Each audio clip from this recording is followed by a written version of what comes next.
Students, তোমরা যারা semester 5-এ পড়ছো সিউর আন্ডারে এবং যাদের জেনারেল সাবজেক্ট হিসেবে সোশিওলজি রয়েছে, তো তোমাদের মধ্যে অনেকেরই এসএসসি A2 এই পোর্শনটা রয়েছে।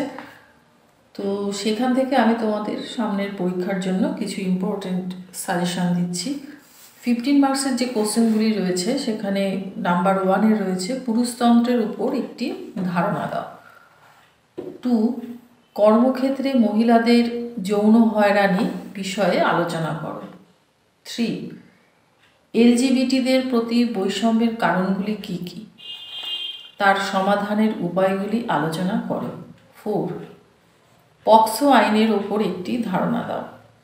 5, পোশ অ্যাক্ট কী, এর সুবিধাগুলি আলোচনা করো।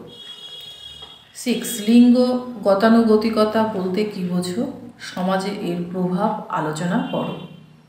7, গার্হস্থ্য হিংসার বিভিন্ন ধরনগুলি আলোচনা করো। 8, ভারতবর্ষে বাল্যবিবাহের সমস্যা নিয়ে একটি টীকা লেখো। 9, বিশাখা আইনের উপর একটি টীকা লেখো। 10, ইফটিজিং এই সামাজিক সমস্যার উপর একটি টীকা লেখো। মোটামুটি এই কটা তোমাদের 15 মার্কসের কোশ্চেন আমি দিয়েছি, এগুলি ভালোভাবে পড়বে, আশা করি এখান থেকে তোমরা কমন পেয়ে যাবে। এবার আমি 5 মার্কসের কোশ্চেনে আসছি। দেখো 5 মার্কসের যে কোশ্চেনগুলি রয়েছে তার মধ্যে নাম্বার 1-এ রয়েছে লিঙ্গ বৈষম্য বলতে কী বোঝো। 2, লিঙ্গ দ্বৈত কী। 3, পুরুষত্ব ও নারীত্বের বৈশিষ্ট্যগুলি আলোচনা করো। 4, শিশুকন্যা হত্যার কারণগুলি কী, আলোচনা করো। 5, গার্হস্থ্য হিংসার কারণগুলি আলোচনা করো। 6, বাল্যবিবাহ বলতে কী বোঝো। 7, শিশুকন্যা হত্যা সমস্যার নিবারণ কিভাবে সম্ভব। 8, টিজিং বলতে কী বোঝো। 9, ধর্ষণের সামাজিক পরিণতি কী, আলোচনা করো। 10, বিশাখা আইনের বর্তমান পরিস্থিতি কীরূপ। 11, পক্সো আইনের সচেতনতার উপর একটি টীকা লেখো। 12, এলজিবিটিকিউদের প্রতি বিভিন্ন ধরনের বৈষম্যগুলি কী কী।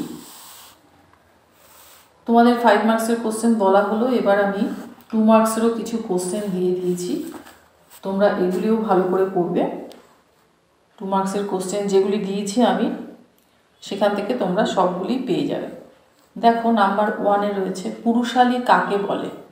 2, নারীত্বের সংজ্ঞা দাও।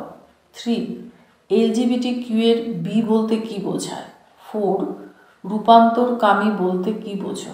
5, বাল্যবিবাহের দুটি কারণ উল্লেখ করো। 6, গার্হস্থ্য হিংসা কী। 7, ধর্ষণ কী। 8, যৌন হয়রানি কী। 9, নারীত্বের দুটি বৈশিষ্ট্য লেখো।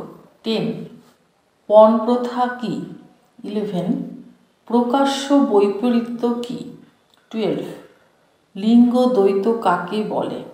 13, পিসিপিএনডিটির পুরো কথা কী। 14, অপ্রকাশিত বৈপরীত্য কী। 15, লিঙ্গ গতানুগতিকতা কী। 16, লিঙ্গের সংজ্ঞা দাও। 17, কর্মক্ষেত্রে মহিলাদের যৌন হয়রানির একটি উদাহরণ দাও। 18, বৈবাহিক ধর্ষণ কী। 19, টিজিং বলতে কী বোঝো। 20, লিঙ্গ বৈষম্য কাকে বলে। মোটামুটি যে কটা কোশ্চেন তোমাদের দিয়েছি সব রকম 15, 5 and 2 মার্কসের, তো এগুলি তোমরা মন দিয়ে পড়া শুরু করে দাও, আশা করি এখান থেকে তোমরা মোটামুটি সবই কমন পেয়ে যাবে।